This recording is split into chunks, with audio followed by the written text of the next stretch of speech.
शुरुआत मैं रोहतक से करता हूं, क्योंकि कांग्रेस कुछ गेन कर रही है तो सबसे पहले बात उनकी हो जाए। बीजेपी कितना नुकसान में रहेगी ये तो चर्चा का विषय रहेगा ही। रोहतक में क्या इस बात को हम समझें कि हाँ, भूपेंद्र सिंह हुड्डा ने पूरा जी जान लगा दिया था अपने बेटे के लिए, और कई महीने पहले से एकमात्र वो सीट थी जो कि अब तय कहा जा रहा था कि वहां पे दीपेंद्र हुड्डा ही कैंडिडेट के तौर पे मैदान में, बाकी लोगों के लिए इंतजार था। वो फैक्टर घर घर तक जाना और रोहतक के जो तमाम विधानसभा क्षेत्र हैं, क्योंकि पिछली बार महम जो कि गढ़ होता था कभी हुड्डा का, वहां से वोट बहुत कम पड़े थे। इस बार महम के गांव-गांव तक गए, दांगी साहब के पास गए, क्योंकि पिछले बार नाराजगी थी। ये कुछ ऐसे फैक्टर थे जिसको जोड़ने में कांग्रेस कामयाब रही है, तभी संभव हो पाया। देखिए, ये बड़ी चीज़ है, नेहरा साहब ने भी ये बात कही, ये सारे फैक्टर तो हैं जो गवर्नमेंट और बीजेपी के खिलाफ जिस तरह का माहौल है। एक बड़ी चीज़ जो जिससे हम इनकार नहीं कर सकते वो जाट नॉन जाट एक बड़ा फैक्टर है। ये राजनीति, ये सच्चाई है, हम इसे खुले मुंह बोल दें, बंद मुंह बोल दें, ये सच है, सच है। हाँ, ये अंदर है। और वहाँ रोहतक की सीट, सोनीपत की सीट, ये इन पे पूरी तरह से ये तय होता है कि जाट नॉन जाट फैक्टर बहुत बड़ा रोल प्ले करता है। ये सारी चीज़ें बहुत पीछे रह जाती हैं, सीधा सीधा यहीं आता है, इसी बात पे आता है। अब ये जाट नॉन जाट फैक्टर में चाहे बात करें हम रोहतक शहर की बात करें, कलानौर की बात करें, बहादुरगढ़ की बात करें, कोसली की बात करें, झज्जर की बात करें, ये 4-5 सीटें ऐसी हैं जहां बीजेपी को बढ़त मिलना तय है। उसकी वजह यह है कि शहरी सीटें हैं, और हम ये जानते हैं कि शहरी वोटर मोदी से भी प्रभावित है, बीजेपी से भी प्रभावित है। दूसरी बड़ी चीज, एक और बड़ा फैक्टर है, ये जो राम मंदिर है, हमें लगता है कि उसका असर नहीं है, लेकिन महिलाएं एक ऐसा वोटर है जो श्रद्धा आस्था इनसे जुड़ा है। एक बुजुर्ग राम मंदिर जिसने सुना है, ये इस बीजेपी काल में 10 साल में आस्था धर्म के प्रति जितना यूं कहिए जागरूकता कहें या क्या कहें, या जो बड़ी है आस्था, वो चीज एक ऐसी स्थिति है जो बीजेपी को एज देती ही है, और बीजेपी को एज उसका मिल रहा है, वो चाहे गांव हो, चाहे वो कस्बा हो, चाहे वो नहीं। लेकिन कई लोग ये कह रहे हैं कि जो राम राज वाला मुद्दा था, जो राम मंदिर वाला मुद्दा था, बीजेपी ने थोड़ा पहले उठा दिया उस मुद्दे को, चुनाव आते आते उसका असर कुछ कम हुआ। नहीं, धर्म एक ऐसी चीज है अतुल, हम जानते हैं कि उसका असर ऐसा नहीं है कि आज है और कल नहीं रहेगा, वो पीढ़ियों तक चलेगा। तो धर्म को तो ये, और बीजेपी इस बात को समझती है, बीजेपी बहुत अच्छे से समझती है इस बात को कि इस जो मेजॉरिटी है इस देश की, उसको अगर अपने पाले में रखना है तो ये जो धर्म नाम की चीज है, इसको जगाए रखना है, किसी भी तरह से जगाए रखना है। तो ये फैक्टर एक बड़ी चीज थी। इसके अलावा बड़ी चीज है, जैसा कोसली सभी जानते हैं, शर्मा जी भी जानते हैं, नेहरा साहब भी जानते हैं। कोसली लगभग जो अब इस बार वोटिंग हुई है, 170 पोल हुई है वहाँ, 1,70,000 वोट पोल हुई है वहाँ। पिछली बार जो 2019 में बढ़त मिली, जो ये 8-10 हजार की जो जीत हुड्डा साहब ये अरविंद शर्मा को मिली, वो वजह वही थी कि कोसली ने 72,000 के लगभग, या 72 या 78,000 की लीड दे दी अकेले कोसली ने। हाँ, तो ये एक ऐसा फैक्टर है। लेकिन इस बार कोसली इतना लीड नहीं दे पाई है जिस तरह से हमारे, अगर इसकी एग्जिट पोल की बात करें, 40,000 के आसपास की लीड है, तो वो बड़ा नुकसान है। सीधा यहाँ ये स्थिति, नेहरा साहब की बात है, बिल्कुल है कि सरकार की ये दिक्कत, ये परेशानी, ये सारी चीजें, नौकरी वाली अगर बात करें, ये नौकरियों वाला जो विषय है बीजेपी सरकार का, उसने काम किया है, ग्राउंड पे काम किया है बहुत सारे, चाहे इन्हीं विधानसभाओं के बिना खर्ची बिना पर्ची वाला वो विषय है। वो नौकरी एक ऐसी चीज है, सरकारी नौकरी, वो क्या है कि पूरे परिवार का अपलिफ्टमेंट भी करती है, दूसरा क्या, पूरे मोहल्ले या पूरे गांव में मैसेज देती है, मैसेज जाता है, बिल्कुल। तो ये सारी चीजें हैं। लेकिन एक और बड़ा नुकसान वाला जो फैक्टर है, बहादुरगढ़ शहरी सीट है, ज़्यादातर वहाँ बाहर का जो मजदूर है, यूपी बिहार इस तरह के वोटर है, लेकिन वोटिंग कम हुई वहाँ, वो बड़ा नुकसान इनको अरविंद शर्मा को। लेकिन एक बड़ा फायदा ये है कि जिस तरह से अरविंद शर्मा का विरोध हुआ, वो विरोध गांवों में भी इस फैक्टर को जो नेहरा साहब ने गिनाया कि जो नाराजगी है, उसको एक तरफ करके ये जाट नॉन जाट पे आ गया।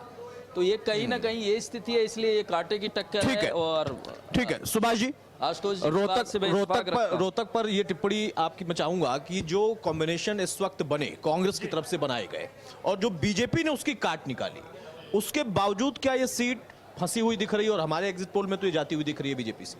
देखिए, अभी जो अंदाजा हम लगा रहे हैं वो इसलिए लगा रहे हैं कि पिछली बार 7-8 हजार वोटों से बहुत कम मार्जिन था, जीते बहुत थे। कम मार्जिन। इस बार क्योंकि स्थितियां विपरीत हैं, लोगों की नाराजगी है अपने कामों को लेकर, जैसे अभी नेहरा जी ने अभी बताया कि वो जी कोई आईडी से नाराज है, कोई अग्निवीर से नाराज है, किसान फैक्टर से नाराज है। तो ये नाराजगियां तो हर सरकार में कितनी ही बढ़िया काम कर लो उसमें चलती रहती हैं। जहां तक अंडर करंट की बात आ रही है, अब मैं उस पर आता हूं। अंडर करंट जो है, जैसे माना जा रहा है कि इस बार कांग्रेस का अंडर करंट था, पर मुझे तो एक महाभारत की वो घटना याद आती है जब बर्बरी से युद्ध समाप्त होने के बाद पूछा गया कि कौन योद्धा सबसे बड़ा लगा, क्योंकि वो उनका शीश टांग दिया था एक पेड़ पे। उन्होंने कहा मुझे तो कृष्ण का सुदर्शन चक्र ही चलता नजर आया हर तरफ। तो मैंने भी इस चुनाव में अंडर करंट का आंकलन किया है अपने लेवल पे। तो लोग जो 2 दिन पहले, 1 दिन पहले तक बीजेपी से नाराज थे, गाली दे रहे थे कि नहीं हम नहीं जाएं इस बार, हम चाहे हमने तो बीजेपी को हराना है, चाहे कांग्रेस का कैंडिडेट अच्छा है या बुरा, हम उसको वोट देंगे। पर आखिरी में जब वो गए तो उनसे पूछा गया तुम क्या करके आए हो, या क्या करें, मोदी को फिर वोट दे आए। ये बड़ी चीज कह रहे हैं शर्मा जी। तो ये वोट जो गया है वो मोदी को गया है, कैंडिडेट को नहीं गया ना। आप कहो कि मनोहर लाल खट्टर की सरकार की उपलब्धियों को बिल्कुल नहीं गया, क्योंकि उससे तो लोगों की नाराजगी जी भर के थी। बिल्कुल, ये जो सरकार अभी सीएम चेहरा बदला गया, उससे कुछ नहीं हुआ। दूसरे नंबर पे बीजेपी से एक गलती जरूर हुई है कि जो इन्होंने कैंडिडेट इस बार दिए हैं वो बहुत सोच समझ कर नहीं दिए, जैसा कि कांग्रेस ने किया। तो उसमें ये आपके ये सामने बड़ा अंतर, बिल्कुल सही कह रहे हैं, ये बड़ा अंतर देखने को मिला है कि कांग्रेस का कैंडिडेट चुनाव लड़ रहा था और यहाँ बीजेपी या मोदी चुनाव लड़ रहे थे। दूसरी एक बड़ी चीज इन्होंने कही है ना, जो नाराजगी है, दरअसल ये जो नाराजगी है ये 20-25 दिन पहले शुरू हो गई। जो भी बीजेपी का व्यक्ति था वो खिलाफ था, खफा था कि अब नहीं करना है, मदद ही नहीं करनी है। एक और बड़ी चीज हुई, वो 15-20 दिन पहले ही गाली या जो भी अपनी नाराजगी व्यक्त करना शुरू कर दिया, लेकिन चुनाव आते आखिरी में आते मन बदल गया। अगर ये 2-3 दिन पहले ही नाराजगी दिखाते तब शायद बिल्कुल मुश्किल हो जाए। बिल्कुल ठीक वो नाराजगी पढ़ते पढ़ते ही बिल्कुल शर्मा जी का बड़ा अच्छा नेहरा साहब बात उठाई है, न्यूट्रल हो गया ना। मन आखिरी में बदल गया। देखिए, आपका मन नहीं बदल रहा, आप कह रहे नहीं कांग्रेस और अभी बढ़ेगी। देखिए चर्चा मेरे ख्याल से रोहतक पे चल रही हाँ, थी। रोहतक पे। तो 2019 में जो दीपेंद्र की हार हुई थी वो मेरे ख्याल से 7,503 वोटों से हुई थी। और लोग कहते हैं कि दीपेंद्र को कोसली हल्के ने हरा दिया, लेकिन मेरा मानना उलट है। मुझे लगता है कि दीपेंद्र को हराया महम हल्के ने, अकेले महम ने। अकेले महम ने। इसी बात का मैंने जिक्र किया था कि महम से बहुत कम वोट थे उनको, क्योंकि मेरा जो खुद का विधानसभा क्षेत्र है पैतृक, वो महम ही है। उसकी वजह ये थी कि वहां पे दांगी फैक्टर नहीं है। अपने आनंद सिंह दांगी का जिक्र किया, दांगी फैक्टर बड़ा नाम नहीं है महम में। महम हल्के में बड़ा नाम अल्टीमेटली भूपेंद्र सिंह हुड्डा ही है, क्योंकि दांगी और भूपेंद्र सिंह हुड्डा की अदावत चल रही थी और अब भी है। नहीं, इस बार तो मुलाकात करने गए, दीपेंद्र गए, मुलाकात किया। वो दूसरी बात है, क्योंकि जब वो परिवर्तन रैली हुई थी, जब अशोक तंवर को हटाना था, ललकार रैली या उनका रैली जो रोहतक में आयोजित की थी भूपेंद्र सिंह हुड्डा ने, तो सभी ने लास्ट में अपने उद्बोधन में भूपेंद्र सिंह हुड्डा की जय बोली थी। हर एक वक्ता ने, सिर्फ दांगी एकमात्र ऐसे व्यक्ति थे जिन्होंने कांग्रेस पार्टी की जय बोली थी। और उसके अगले दिन उन्होंने एक इंटरव्यू दिया था कि मैं कांग्रेस में भूपेंद्र सिंह हुड्डा की वजह से नहीं आया, मैं राजीव गांधी की वजह से आया था। तो सीधे सीधे तलखी थी, वो तलखी अब भी खत्म नहीं हुई है। भाई ऊपर कुछ भी हो, उनको इलेक्शन जीतना है, क्योंकि ब्रांडिंग तो भूपेंद्र सिंह हुड्डा की ही चलती है। बिल्कुल। अब मुद्दे पे आते कि हारे किस वजह से महम में। महम की लीड 13,000 की रही, सिर्फ 13,000 की। और वो इसलिए रही क्योंकि वहां बलराज कुंडू उस समय टिकटार्थी थे बीजेपी के, और शमशेर खरगड़ा भी टिकटार्थी थे। दोनों का जनाधार था। जब इनको टिकट नहीं मिली बलराज कुंडू को, तो अपने जो वोट बैंक था उसके सहारे ये निर्दलीय विधायक चुने गए। इसका मतलब उनका वोट बैंक था, बिल्कुल बिल्कुल, 30, 35, 40 हजार थे। वो शिफ्ट अगर ना होते, अगर मान लिया एक ही कैंडिडेट होता और ये कहते कि मुझे इंडिपेंडेंट जीतना है और ये बीजेपी के पक्ष में प्रचार ना करते लोकसभा में, तो ये मार्जिन 13 की बजाय 30,000 होना था। और वो अब की बार होगा।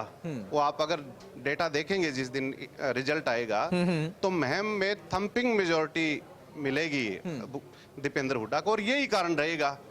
और दूसरा कारण ये है कि कोसली में जो हार का मार्जिन, जैसे सोलंकी जी ने कहा, निश्चित तौर पे कम होगा पिछली बार से, तो ये सीट पक्की है। ये सीट पक्की है, जी। ठीक है आशुतोष जी।